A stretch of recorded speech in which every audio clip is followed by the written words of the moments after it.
mesa 7, entonces. Bienvenidos, gracias por venir.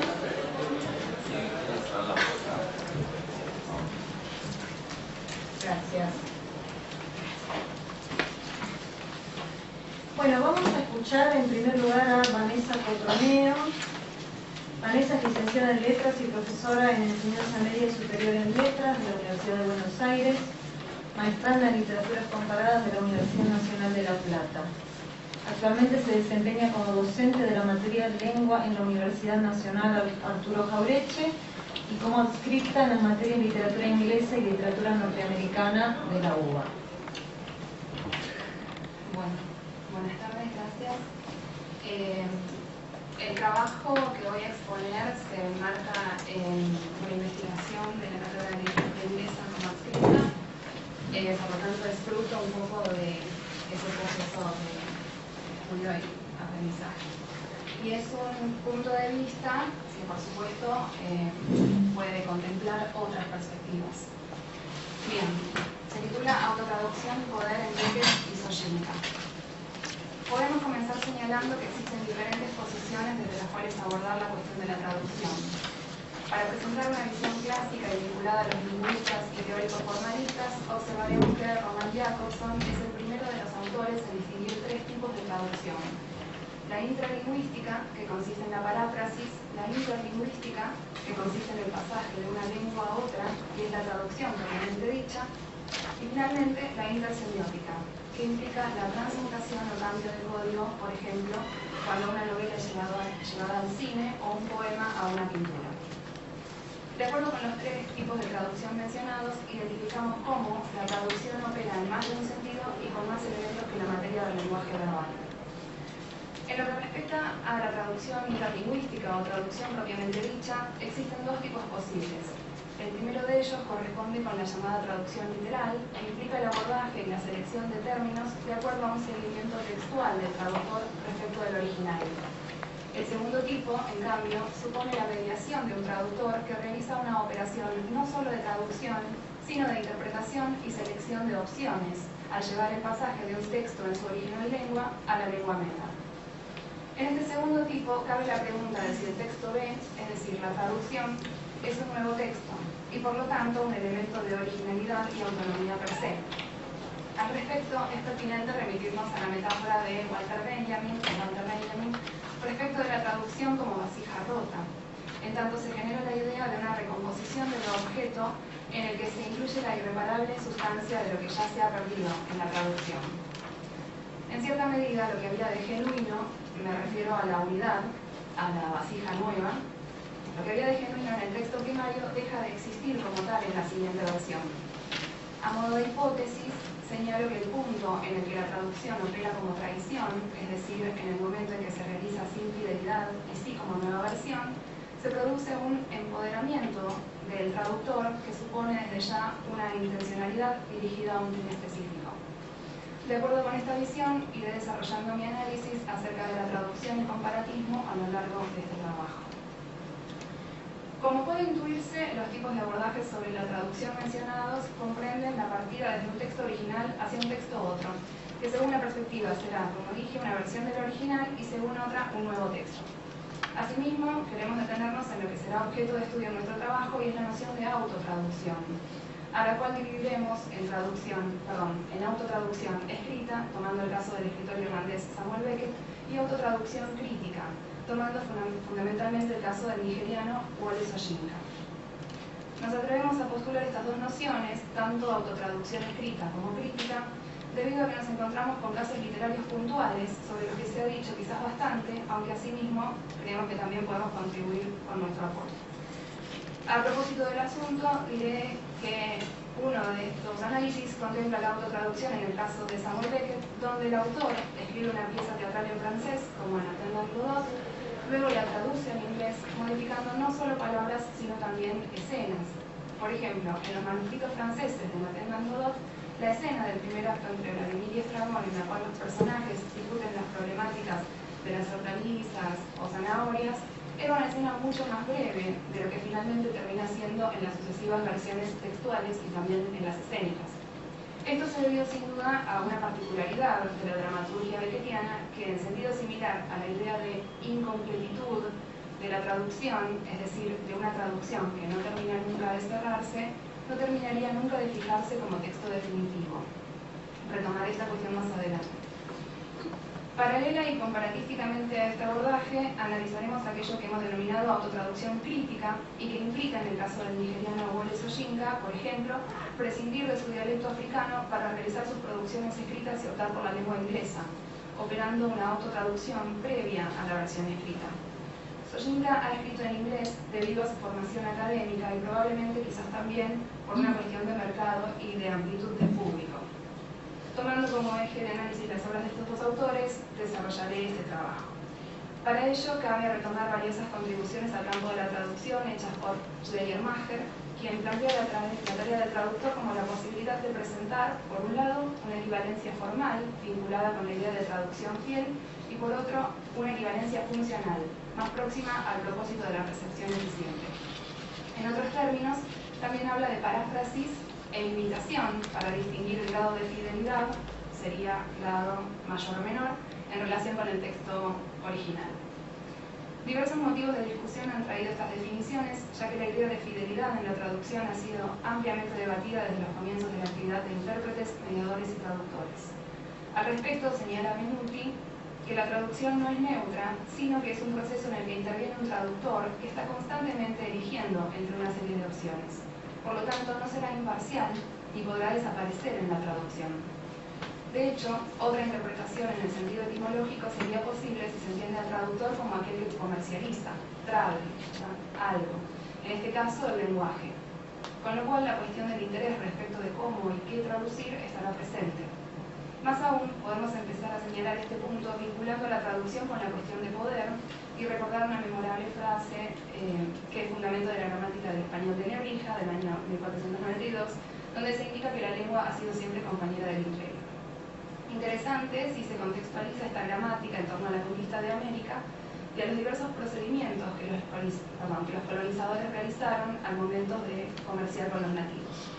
En efecto, será muy valioso el rol de los intérpretes durante este proceso, ya que en la negociación o el intercambio de bienes y o tierras, la comunicación entre un pueblo y otro se va a realizar por mediación de figuras destinadas a esta tarea, como Aguilar, o por personas hábiles en el oficio, como la llamada India Malinche o Marina, acompañante de Hernán Cortés durante la conquista y los intercambios. Cabe recordar que la misma mujer fue en varias ocasiones considerada traidora a su pueblo por traducirle o hacer reconocer los secretos del mismo y de su gente al hombre que había llegado para usurpar sus tierras. La traducción es entonces, como hemos venido afirmando, una cuestión de poder.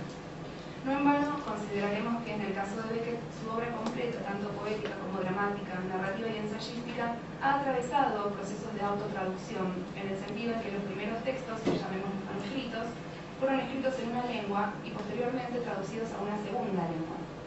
Hablaremos en este caso de lo que Valentín García Yebra denomina equivalencias de sentido, de designación y, cuando sea posible, de significado.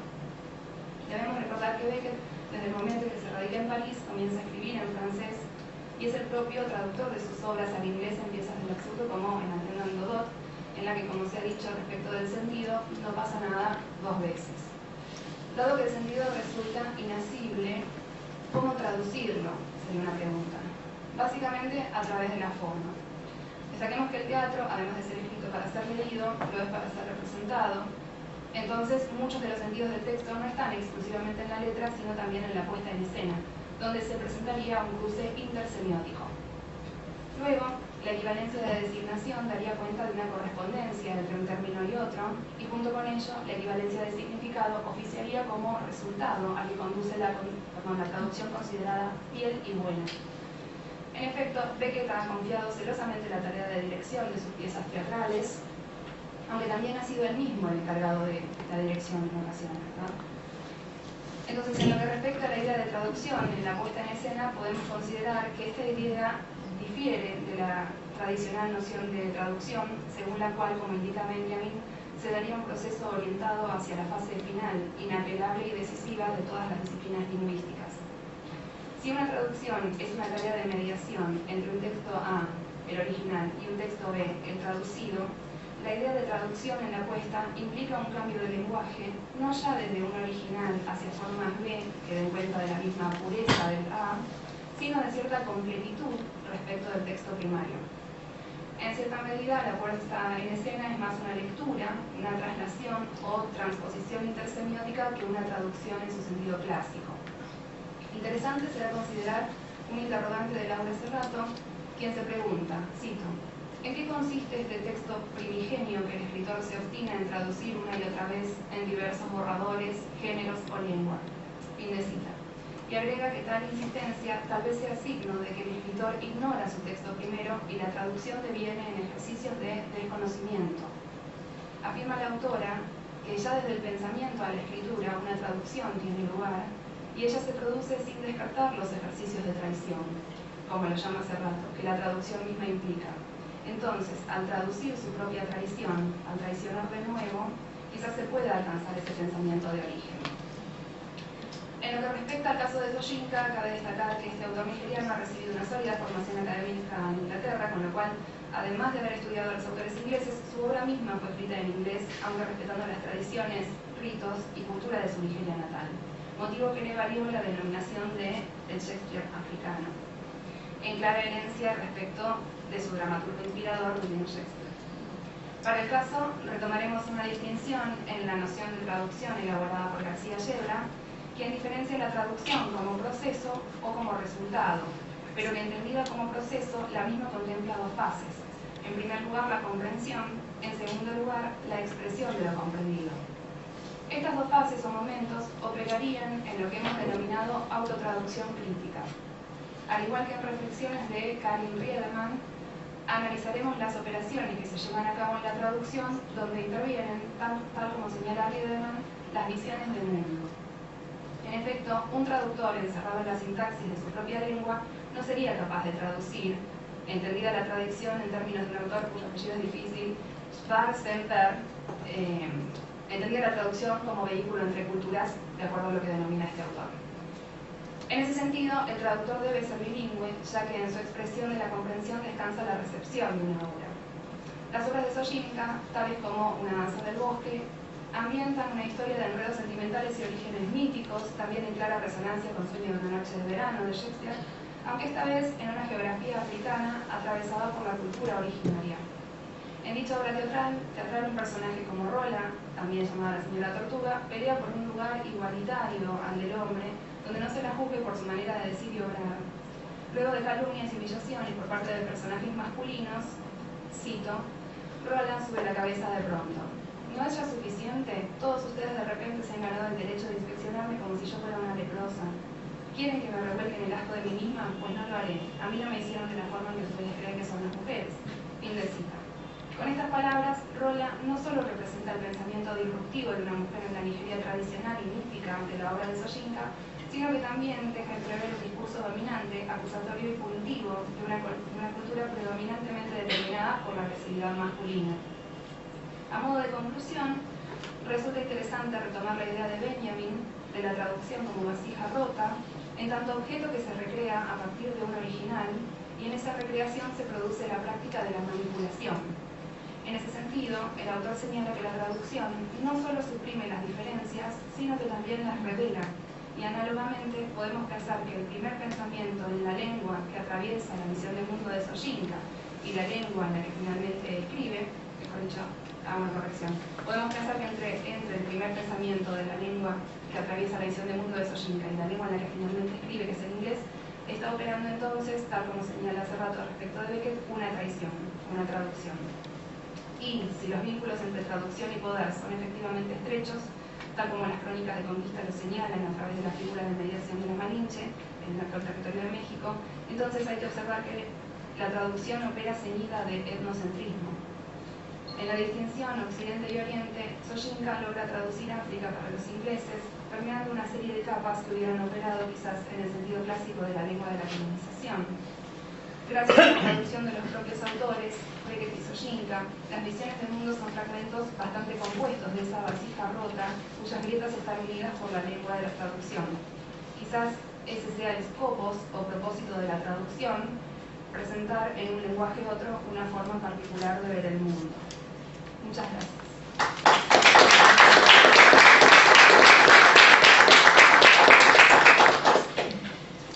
Bueno, a continuación vamos a escuchar a Genaro Gatti, que es graduado en la Universidad de Buenos Aires con orientación en literaturas extranjeras y docente en la Universidad Nacional de La Matanza. En otras oportunidades trabajó exposiciones sobre autores del área como Shelley, Stevenson y Stapleton. También ha presentado trabajos sobre literatura brasileña. Como responsabilidad institucional ha sido representante en la Junta Departamental de Letras de la UBA y participa como jurado en concursos de esta misma institución. Gracias. Mi trabajo se llama Transgresión en la cuentística de Beckett. Samuel Beckett ha sido un autor que se ha destacado principalmente por sus aportes al género de la dramaturgia, pero que se ha expresado con talento en todos los géneros literarios, incluso en otras variantes artísticas. Nuestro trabajo Transgresión en la cuentística de Beckett nos interesa principalmente el desenvolvimiento del autor en el género narrativo y particularmente en su exploración en el terreno del cuento. La transgresión es un tema que ya ha sido abordado en Beckett por autores como Antonia Rodríguez Gago, pero abocado exclusivamente al terreno del teatro. Nosotros nos interesa abordar este tema en sus cuentos, donde se puede ver transgresiones en el plano formal, con operaciones marcadas dentro de las convenciones del cuento, y en el plano argumental, inmediatamente visible en la excentricidad de los personajes y en la trama misma de cada relato. Nos preguntamos, ¿cuál es la función de la transgresión en estas expresiones narrativas del autor? Intentaremos mostrar que en los cuentos publicados por Beckett, en el 46, hay una representación de la transgresión como respuesta a la alienación de la vida. En primer lugar, hay que mencionar que la prosa breve es de toda la obra beckettiana lo que ha sido mayormente despreciado. Es así que algunas de las producciones de su primera etapa aún no se encuentran traducidas en nuestro idioma y son muy pocos los trabajos críticos disponibles al respecto. Por esto es de destacar la reciente publicación de la primera traducción del primer cuento de Beckett, Asunción, prolongado por Lucas Margarit, con epílogo de James Donald O'Hara, traducido por María Inés Castañeda. Si el minimalismo ha sido un aspecto fundamental del autor señalado por la crítica, ¿cómo no detenernos en el género de la concreción? Gran parte de la prosa corta de Beckett habita los márgenes entre prosa y poesía. Es un hecho significativo que algunos editores hayan querido poner algunos de sus escritos en prosa en compilaciones poéticas y que el autor se haya negado por considerar los cuentos. Según Stanley Konstarki, los primeros relatos de Beckett tienen una característica voz hablada, cito, experimental, autorreferencial y a menudo amanerada, en la cita, pero no divorciada de las tradiciones culturales de la narrativa inglesa. Sabemos que luego la escritura beckettiana sufre un proceso en el que se borra el ornamento, en el que se escribe menos, se elimina todo menos lo elemental para estirar sus esencias y desarrollar su propia astringente, un minimalismo monocromático desecado, miniaturizado. Los primeros cuentos de Beckett conservan entonces el ornamento retórico y el sondeo psicológico característico de la narrativa moderna. Así, no son característicos de la diáspora narrativa en que Beckett se convertiría finalmente, pero son centrales para entender su génesis creativa. Una cuestión metodológica. No se puede hablar de transgresión en Beckett sin empezar por reconocer las convenciones narrativas de las que parte. Para el estudio de la transgresión habrá que empezar de menor a mayor, de los textos más comunes con todas las polisemías de la palabra, para pasar a los textos más experimentales, abstractos, poéticos y alegóricos. En este sentido es que para esta ocasión preferimos concentrarnos en los tres cuentos que Beckett publicó en el 46, El expulsado, El calmante y El final. Estos fueron publicados en Historias y textos para la nada, seguidos de una serie de relatos en prosa. Los editores de ese momento pensaron que tanto esas historias como los textos para la nada se referían lo mismo a los cuentos que a la serie de relatos en prosa finales. Esto fue aclarado posteriormente por el autor. Unas eran historias, los cuentos, y después venían esta serie de relatos de textos para la nada. Hay un cuento más del 46, Primer Amor, pero que fue publicado posteriormente, y aunque está en sintonía con los que analizamos en el trabajo, hay bastantes operaciones diferentes. Decíamos que los textos son del 46. Hay que recordar que en el 45, pasada la guerra, Beckett regresó a Dublín por un breve tiempo, donde se abismó en el idioma francés. Por estas circunstancias, junto a una revelación experimentada en el cuarto materno, lo que develó que su arte debía tornarse más subjetivo, ser extraído totalmente de su mundo interior, lo que daría como resultado todas aquellas obras por las que hoy es más recordado. En este sigue un consejo recibido de Joyce de escribir al dictado de la sangre y no del intelecto. Es así que estos cuentos representan el momento delimitativo y de transición al gran periodo creativo de Beckett. Tenemos entonces estas historias que son todavía cuentos en su sentido convencional. Esto es algo que en años posteriores difícilmente se va a poder encontrar en la escritura beckettiana por el carácter experimental de sus relatos breves, como decíamos anteriormente, en general mucho más abstractos, casi siempre sin personajes, a veces sin pronombres, incluso relatos donde no hay ningún signo de puntuación más que el punto final. Los tres cuentos que trabajamos son aparentemente independientes, pero por algunas coincidencias el narrador podría ser tranquilamente un mismo personaje. En cualquier caso, conservan la forma unitaria característica del cuento moderno. Están narrados en una primera persona pronominalmente reconocible. Estos narradores evocan la voz hablada, todavía con los mencionados ornamentos lingüísticos y psicológicos. Existe también una realidad exterior representable. Es así que en cada cuento hay una línea argumental coherente, por momentos con digresiones, pero que van en un sentido lineal, con lugares verosímiles y con personajes con entidades. Con diferentes niveles de jerarquización, son muchísimos los temas que evocan estos relatos. Se presentan las preocupaciones centrales de Beckett, el concierto psicológico, ontológico, la dualidad de la condición humana, la experiencia de la existencia. Una primera cuestión concreta a destacar es el ambiente postmedieval humanista y de aparente realismo social que parecen tener los cuentos. Se representa la pobreza, la marginalidad, la injusticia, especialmente en los narradores. Esto motoriza la necesidad de que recurran al nomadismo, en que tienen que cambiar de sitio constantemente. Pero lo característico es que esta injusticia no tiene foco en lo social o en lo institucional, sino en algo más trascendental. Si hubiera un interés didáctico, como en muchos autores del realismo, no sería en este caso una denuncia política, sino más bien una descripción metafísica.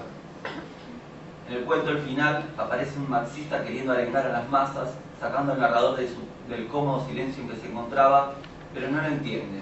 Lo considera un fanático religioso y aparece acá otra cuestión filosófica de la imposibilidad de comprender y también de comunicarse. En un momento hay una mención a un libro de ética de Bully-Nix. Sabemos que el filósofo aparece en varias otras producciones de Beckett. En relación a estos cuentos, importa el postulado que el hombre no es actor, sino más bien espectador de sus propios actos, de un modo que ni él mismo llega a comprender. En los cuentos aparece justamente la cuestión posmoderna de la relativización y la no certeza. En El expulsado se dice del cochero que había llegado quizás a preguntarse si aquel era realmente su coche, si era realmente un coche. En El calmante, el narrador se pregunta, cito, ¿hay dos noches? Y termina el cuento diciendo, cita, la luz donde me maceraba cegaba las estrellas, suponiendo que estuvieran allí, de lo que dudaba, acordándome de las nubes. Recordamos que la teoría de conocimiento de Bully-Nix era relativista, el conocimiento se queda solo en la superficie de las cosas. Solo pueden conocerse las propias acciones y pasiones, la verdadera sabiduría únicamente pertenece a Dios. Esto nos da pie a otra cuestión muy presente en los cuentos, que es la cuestión de la alienación. Hay momentos muy kafkianos en las historias, como sucede cuando intervienen los guardias que parecen simplemente ser la ley, como máquinas que carecen de entidad, de personalidad alguna. En El expulsado, al narrador lo detienen por segunda vez y entonces no sabe si es el mismo guardia que yo lo había detenido o uno idéntico. En el final del mismo cuento aparece, cito, no sé por qué he contado esta historia, igual habría podido contar otra. Quizás alguna otra vez podré contar otra. Almas vivas, veréis cómo se parecen. En El calmante tenemos, cita, decir que no había nadie en la calle, no me atrevería tanto, porque noté varias siluetas, tanto de mujer como de hombre, extrañas, pero no más que de costumbre. En la cita, entonces no se representan sujetos con una identidad definida, sino siluetas. Incluso un ciclista, que era lo único que había reconocido concretamente, se vuelve un punto en el horizonte. En este sentido, en el final, el narrador es considerado por el marxista como uno más de otros miles que viven en esa misma situación de esclavitud. Todo esto se exacerba cuando el narrador teme convertirse en carroña o descomposición. Hay acá una problematización del sujeto-objeto. La manera de romper esto es a través de la memoria. La memoria es uno de los conceptos con mayor presencia en los tres cuentos. En un momento hay un cortejo fúnebre y esto se contrapone con la posibilidad del narrador. El ritual hace del muerto un sujeto-objeto solo reconocible a través de la memoria y la experiencia social. El narrador es un ser solitario, lo que le imposibilita de tener entidad a través del otro. Por eso en el calmante, el testimonio post-mortem es la única posibilidad de desalienación que tiene el narrador para darle entidad a su alma confusa. Sin embargo, la memoria parece inestable y difícil de utilizar. Es así que cuando había intentado retener la imagen de la mujer del hombre del frasquito, se le escapa. En el expulsado, previo a su expulsión y caída, el narrador no puede recordar la cantidad de escalones. Aparece entonces la memoria como línea de fuga al presente inmediato, pero débil, incompetente ante tamaña alienación. La memoria trascendental aparece entonces para paliar la cuestión de la soledad. Sabemos que esto último es otra cuestión fundamental en Beckett desde su primer cuento Asunción. En su obra, la soledad se presenta como compañera de la interioridad y por lo tanto fuente de inspiración para la creación artística. En El expulsado dice, cita, no leía los periódicos y tampoco tengo idea de haber hablado con alguien. Durante estos años, salvo quizás 3 o 4 veces, por una cuestión de comida. En la cita es decir que hay una cuestión utilitarista de lo social. Los narradores tienen todos impulsos violentos al punto tal de decir que lincharían niños o prenderían fuego al lugar donde se alojan. En el final, la institución caritativa lo ayuda a lo justo y necesario para minorar la molestia, diciéndole que no es útil. La mujer que le alquila el sótano lo estafa. El verdadero propietario lo echa rápidamente porque tiene que darle lugar a su chancho que está pasando frío. Pide dormir en establos y tampoco lo dejan. A pesar de todo esto, hay que destacar que en los 3 cuentos aparecen personajes nobles. En El expulsado, un cochero lo aloja en su casa. En El calmante hay un niño que lo mira sin temor ni asco y que le ofrece un bombón. Más adelante en el mismo cuento, un hombre le regala un frasquito a cambio de un beso. En el final tiene un amigo que lo ayuda.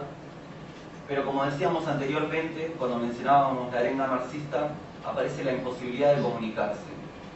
Con el cochero no se entiende, cito. Hicimos lo que los dos pudimos, para comprender, para explicar.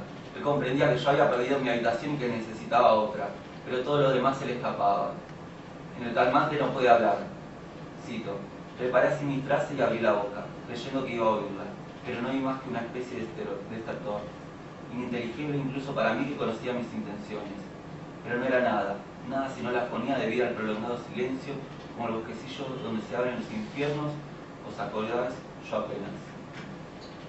En la cita, en el final, no puede gemir para pedir ayuda, y cuando se la ofrecen, le llegan palabras aisladas: unión, hermanos, Marx, capital, bistec, amor.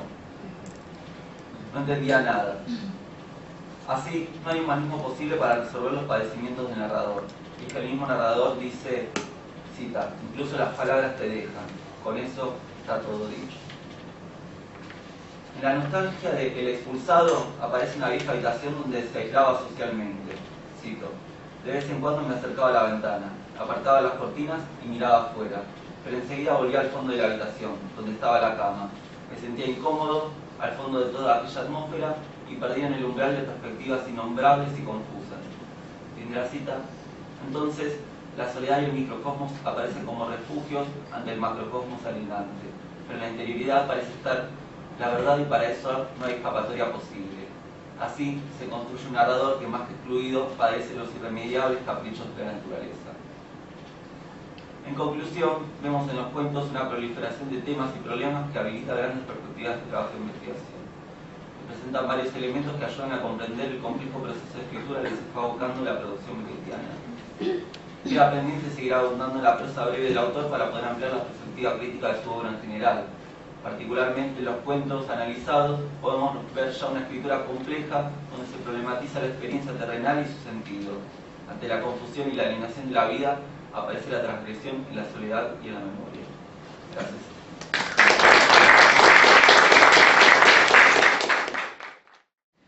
Bueno, finalmente vamos a escuchar a Jessica Farfano Fina, que es estudiante del último semestre de la carrera de Estudios Literarios ofrecida por la Universidad Autónoma de Colombia. Se desempeñó durante el año 2015 como monitora del taller de lenguaje en la misma universidad.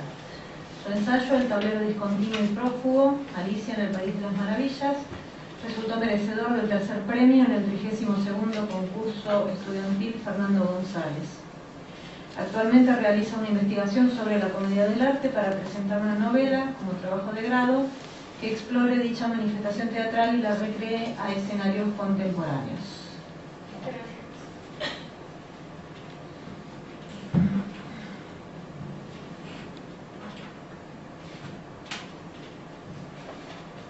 Para no acabar, Beckett y la ruptura de los relatos. Las palabras repetidas, las atmósferas vaciadas de una promesa esencial, la superabundancia de la palabra que no dice, los silencios puntuados del olvido, las acciones incesantes que pendulan entre lo provisional y lo fijado, todos vértices del inacabado del lenguaje y la acción en Beckett. Para mostrar lo anterior, tomaré los escritos de Beckett, Esperando a Godot, Actos sin Palabras 1 y Que Dónde, estos dos últimos, de su obra Pavesas. Lo arbitrario y lo incesante de la palabra vaciada. Un epígrafe, que es esta cosa innombrable que yo nombro sin usarla y llamo a esto palabras. Texto sobre nada, Beckett. Sobre el primer elemento que propongo trabajar, el lenguaje inacabado, encontramos que la palabra en las obras mencionadas se convierte en un espejismo que llena el tiempo de la espera y el perro. Esta utilización del lenguaje tendrá varios matices. Primero, no concluirá en una comunicación, ya que no la busca. Segundo, se construirá a partir de la necesidad de dar sentido ante lo arbitrario. Y tercero, se evidenciará el componente azaroso de su construcción. Los personajes de Beckett utilizan la palabra a través de la repetición, la contradicción y la no coherencia, los cuales indican que la comunicación deja de ser un paradigma de conocimiento. Esta utilización de la palabra tendrá relación con la muerte de los relatos, que propone Lyotard. Los relatos se vuelven provisionales en la medida en que no se sobrevalora uno por encima de otro, sino que se plantean distintos relatos que pueden dar un sentido según el círculo en el que se mueven. En este sentido, la palabra en los personajes de Esperando a Godot no privilegia un único sentido, sino que pendula entre la tensión de varios sentidos que van llenando la existencia y un sentido que se asume como uno. En la obra Esperando a Godot aparecen preguntas repetidas sin un interlocutor que responda. Los personajes de dicha obra, Estragón, Vladimir y Lucky, desisten de la pregunta, fuente tradicional de conocimiento, y sus objetivos tales como el conocimiento del otro, del mundo, de sí mismo y del propio lenguaje. En el siguiente fragmento lo podemos ver. Vladimir: ah, sí, ya sé, la historia de los ladrones. ¿Te recuerdas? Estragón: no. Vladimir: ¿quieres que te la cuente otra vez? Estragón: no. Vladimir: así matamos el tiempo. Eran dos ladrones, crucificados al mismo tiempo que el Salvador. Sí, Estragón: ¿el qué? Vladimir: el Salvador, dos ladrones. Se dice que uno fue salvado y el otro busca lo contrario a salvado, condenado. Estragón: ¿salvado de qué? Vladimir: del infierno. Estragón: me voy, no se mueve. Vladimir: y sin embargo, ¿cómo es que? Supongo que no te aburro. Estragón: no escucho. La posición de indiferencia hacia el lenguaje se intercambia en los personajes, ya que si en este momento es Estragón el que no quiere intervenir en la conversación, poco después será Vladimir al señalar: no tengo nada que decir. Esta palabra que se utiliza para matar el tiempo, como dice el personaje de Vladimir, no buscará en sí mismo una noción de verdad y una comunicación. Sin embargo, cabe anotar que se sigue utilizando. ¿Por qué? Podemos responder a esta pregunta utilizando los conceptos de relleno de significado y promesa del mundo. El primero, planteado por Sloterdijk en su libro Venir al mundo, venir al lenguaje, y el segundo en su libro Extrañamiento del mundo. El concepto de relleno de significado, planteado por Sloterdijk, será la necesidad del ser humano de crear sentidos que llenen lo interminablemente abierto que es el mundo. Esto tendrá que ver con el concepto de promesa del mundo, que tratará de la manera en que se asume el sentido de la existencia como dado a través del lenguaje, teniendo así que el mundo es una promesa efímera a la que se renuncia y crea nuevos sentidos cíclicamente. En palabras de Sloterdijk, el mundo como promesa no se solidifica artificialmente ni se sostiene con violencia. El aliento prometedor no fija lo que promete y no puede prometer más de lo que tiene. Podemos apoyarnos por lo planteado por Sloterdijk para comprender cómo dentro de la obra Esperando a Godot, los personajes de Vladimir y Estragón no se pueden mover del lugar donde están y tampoco pueden dejar de esperar a Godot, ya que si bien suspenden la creencia en un solo relato, siguen necesitando rellenar de significado. Esa espera, una espera que olvida, de la que desisten y por la que no están seguros. Esa necesidad de dar sentido estará muy relacionada con lo que expresa Vladimir en el siguiente fragmento de Esperando a Godot. Lo cierto es que el tiempo en semejantes condiciones transcurre despacio y nos impulsa a llenarlo con anhelos que, ¿cómo decirlo?, a primera vista pueden parecer razonables y a los cuales estamos acostumbrados. Es así como propone la arbitraria de los relatos y su cualidad provisional. Este relleno de significado tendrá que ver con los sentidos dados a través de hechos, como contar una historia, la acción de quitarse los zapatos, interpelar a quien lo escucha, que darán sentido al aspecto. Todos estos ejemplos relacionados con lo planteado por Slaughter, pues para el niño recién llegado tras su éxodo del cuerpo materno, no existe exactamente un mundo en el sentido riguroso de la expresión al que uno pueda vincularse. Es así que el mundo no se presenta ante una conformación ya terminada, sino a través de los múltiples sentidos que se le va otorgando. Esto sucede en el apego del niño a lo abierto, a lo imprevisible, a lo incierto. Por lo anterior, los personajes utilizan la palabra para dar sentido, de alguna manera, a ese tic-tac agobiante de la espera que será una conciencia con respecto a la creación de relleno de significado. Nota a pie de página. Podemos hacer un paralelo entre la acción de esperar en Esperando a Godot y el planteamiento del insomnio que hace Slaughter. Ambas acciones se caracterizan por la suspensión de un único sentido y por la conciencia de la convención de crear sentidos. Tienen en ambos que recae todo el peso del mundo.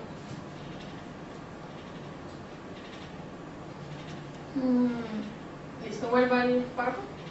Por lo anterior, los personajes utilizan la palabra para dar sentido de alguna manera a ese tic-tac agobiante de la espera, que será una conciencia con respecto a la creación de relleno de significado, como lo plantea Ana María Iglesias.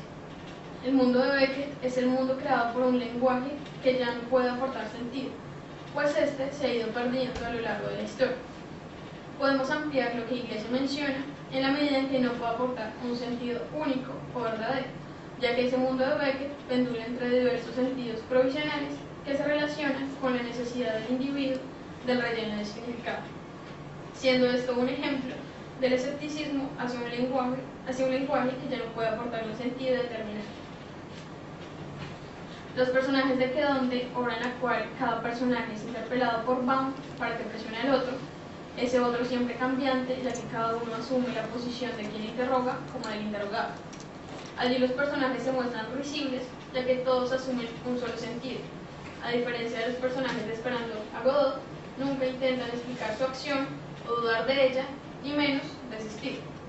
Personajes como Baum, que utilizan estribillos tales como comienzo otra vez, el tiempo pasa, desconecto, evidencian la repetición de una acción anclada a un único sentido, un sentido que transcurre a través del cambio de estaciones. También lo lineal del sentido se verá en la intercambiabilidad entre los personajes Ben, Bon, Bin, que actúan según la automatización de ese único sentido, seguir las órdenes. La posición automatizada de los personajes de Quedonde, en el cual un relleno de significado busca una perpetuación que se daría si se convirtiera en un gran relato, es opuesta a la posición de los personajes de Esperando a Godot, ya que se parodia la creencia en un solo relato. Por ello, vemos discursos religiosos, científicos o existencialistas como el epicentro de parodias. Podemos ejemplificarlo en dos momentos. En el primero, Lucky es obligado a hablar por la orden de Poe, dando un juego de palabras que utiliza términos científicos combinados con términos teológicos. Dada la existencia, tal como demuestran los recientes trabajos públicos de Poisson y Waldman, de un dios personal, cuac, cuac, cuac, cuac, de barba blanca, cuac, cuac, fuera del tiempo, del espacio, que desde lo alto de su divina apatía, su divina tranquilidad, su divina fascia, los ama mucho con algunas excepciones. Intensa atención de Estragón y Vladimir, abatimiento y asco de Pozo. Pero no anticipemos y considerando, por otra parte, que como consecuencia de las investigaciones inacabadas, no anticipemos las búsquedas inacabadas, pero sin embargo, En el anterior extracto de la obra se vislumbra cómo se utiliza el lenguaje para dar un sentido que pretende ser unívoco, un sentido teológico que se mezcla con uno científico. La ironía radicará en que Lucky está revelando cómo se construyen esos grandes relatos, a través de juegos con el lenguaje, de tautologías, de sentidos que no pueden tener una esencialidad, de presupuestos, omisiones y sentidos acompañados de interrupciones y onomatopeyas que descubren el artificio del discurso. El siguiente momento que evidencia esta burla hacia un único relato será el momento en que Vladimir arremete con un discurso para incentivar la acción y a dar sentido a la propia existencia. No gastemos nuestro tiempo en charlas triviales. Pausa brevemente. Hagamos algo mientras tenemos la oportunidad. No somos necesitados todos los días. Ese sentido es puesto en duda en la respuesta que da Estragón al decir que esa actitud no puede ser única y puede no dar sentido a la vida, en la medida en que no se puede mantener en el tiempo como una verdad que pueda asumir la humanidad. Al respecto, William Díaz propone: miles de millones pueden presumir de haber cumplido su cita con el destino, y ello no los hace representantes de la humanidad ni dota su existencia de sentido. Como lo plantea William Díaz, esta intervención ironiza frente a ese discurso que se alzaría como un gran paradigma, teniendo que este parlamento está en el mismo nivel que los que discurren frente a una zanahoria o frente a un zapato que no se puede sacar. Están en el mismo plano que evidencia que son un sentido dado, un relleno de significado, sloterdijk, o un relato biotado. Tenemos así que los personajes de Esperando a Godot miran el transcurrir del lenguaje sin creer en una conclusión ni en una verdad que alcanzarían a través de esto. Hasta aquí hemos trabajado el lenguaje inacabado como elemento de una renuncia a los grandes relatos. Es así que exploramos como el hecho de que en la obra de Beckett aparezca un lenguaje que no busque una comunicación, que descrea el conocimiento a través de la poca atención de sus personajes hacia la pregunta, así como el hecho de que Vladimir y Estragón sigan necesitando con urgencia llenar de sentido su aspecto. Esto último lo vemos a través del concepto del mundo como promesa y relleno de significado. En la medida en que el mundo como promesa se sostiene de una manera provisional, al percatarse de que el lenguaje que da sentido no puede contener certezas, sino que es una forma de sentido o relleno de significado. Asimismo, trazamos la forma en cómo dentro de la obra de Esperando a Godot se presentan unos personajes que pasan de un relleno de significado a otro, manteniendo esta promesa de la que habla Sloterdijk. Mientras que en personajes como el quedante, el personaje se muestra ridículo en la medida en que asume un solo sentido. El látigo, la red, la atadura, la acción incesante. Epígrafe: si para nosotros el venir al mundo siempre significa también venir al lenguaje, esto quiere decir que llegados al mundo no tenemos más alternativa que la de adaptarnos desde un primer momento a un mundo lingüístico donde el peso del mundo presiona todo no hablante. Venir al mundo, venir al lenguaje es lógico. La acción inacabada que conduce al eterno retorno de la situación es otro de los aspectos que evidencian lo inconcluso dentro de las obras de Beckett. En Esperando a Godot se vincula con la espera de Godot por parte de Vladimir y Estragón. En Actos sin palabras será la repetición de las acciones que realiza el personaje mudo siguiendo el silbato, y en que donde será la acción repetida de personas cuyas funciones son intercambiables. En Esperando a Godot, esta imposibilidad de acabar la acción se verá relacionada con la necesidad de esperar. Sin embargo, la razón de dicha espera es olvidada constantemente por Estragón y la respuesta de Vladimir es reiterativa: estamos esperando a Godot. Esta acción que nunca se concluye está hilada, como mencionábamos anteriormente, a varios sentidos provisionales que dan significado a la espera. Sin embargo, la espera no buscará un solo significado verdadero, sino que está invadido por impreciso, ya que la respuesta de Vladimir y Estragón a la razón de la espera es una especie de súplica, una vaga súplica. Es decir, que acá tampoco el interés es una búsqueda de respuestas o verdades, sino en una manera de rellenar de significados el mundo que se torna provisional y por ello no existe una razón precisa. Otro de los aspectos que vemos en esta acción inacabada es que los personajes inducen a que los otros actúen de una manera específica para cargar de sentido la acción. Pozo induce a Lucky a que baile, dance y piense, y Vladimir induce a Estragón que se muestre contento.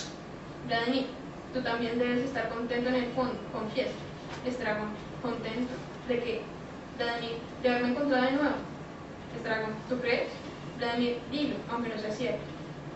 Esto permite dar a ambos personajes un sentido provisional, el de estar contentos, que se rompe una vez Estrabón pregunta: ¿y qué hacemos ahora que estamos contentos? Daniel: esperamos a Godot. El sentido dado a través del parecer contentos se quiebra y se busca otro para dar sentido a la espera. Es así que tenemos que el sentido que se crea al decir, aunque no sea cierto, es provisional y se fractura cuando se olvida la espera y es necesario volverle a dar sentido. Los personajes en Esperando a Godot notarán en algunas situaciones esta afirmación con respecto a la espera, que se acepta de una manera firme. Es así que Estrabón le pregunta a Vladimir si no están atados por Godot. Esta idea de estar atados a una acción se ejemplifica a través de objetos como la cuerda que tiene Pozo para controlar a Lucky y la mención de la red en la cual se siente este último personaje, Pozo. La danza de la red se crea apresado en una red. A partir de la realización de la acción puede corroborarse que los personajes aceptan esta acción, la espera o la obediencia, y los mantiene en una afirmación con respecto a la repetición de dicho comportamiento, y de justamente un compromiso que ya no tiene sentido, pero del que están anclados, relación con la conciencia de que cada acción se liga a una promesa inestable, el mundo como promesa, que surge de la necesidad de asumir sentidos. Una vez se viene el mundo, se viene el lenguaje. Esto relacionado con lo que propone a la Iglesia. Ante la ausencia de palabras, sin embargo, es necesario seguir hablando. Es necesario convertir el silencio en un modo de expresión, pues el silencio que ya no habla es en verdad una respuesta. Es, en otras palabras, la aceptación pasiva del nihilismo que envuelve al individuo, pues la única reacción posible la lleva a cabo Samuel Beckett a través de una no respuesta. Esta no respuesta o este carácter inacabado de la obra se relacionan tanto con la muerte de paradigmas como del mundo como promesa. El carácter inacabado es pues una respuesta a la muerte de los grandes relatos, ya que no se busca un sentido último de la espera, ya que se asume dicha acción y se rellena de lenguaje, teniendo así que no se busca una respuesta o certeza, sino que se acepte como manera de dotar de sentido del mundo. También, en Actos sin Palabras 1 y que donde, los personajes asumen una acción incesante, aunque, a diferencia de Esperando a Godot, en estos textos se ve de manera paradójica cómo los personajes asumen un solo sentido. Esto se ve en la repetición del personaje de Actos sin Palabras 1, que sigue las acciones según le ordenó un silbato, es decir, que da sentido por esa instrucción. Lo mismo ocurre con los personajes de Ben, Bill y Bond, que convierten sus acciones en un eterno retorno a través de lo que pide la voz de Bam, y que no explica sino que enuncia una orden: llévatelo de aquí y presiónale hasta que confiese. Esta frase que se repite evidencia que realmente Bam no busca esa comunicación, sino el sentido que da la orden. Como conclusión, podemos adelantar la forma en que Beckett utiliza los personajes insertos en un escenario inacabado. Vimos esto a través del lenguaje y la acción, como también dos matices que tiene. Por un lado, quienes aparecen en que donde y en Actos sin Palabras son individuos anclados a un sentido que asumen y se muestran paradójicos al creer en un solo relato, mientras que por otro lado encontramos personajes como en Esperando a Godot que saltan de un sentido a otro, es decir, utilizan varios sentidos de una manera provisional, criticando así el hábito o la costumbre que tendrían los personajes de que donde o Actos sin Palabras. Como vemos en el siguiente fragmento de Esperando a Godot, en el fondo del agujero, pensativamente, el sepulturero prepara sus herramientas. Hay tiempo para envejecer. El aire está lleno de nuestros gritos. Escucha, pero la costumbre ensordece.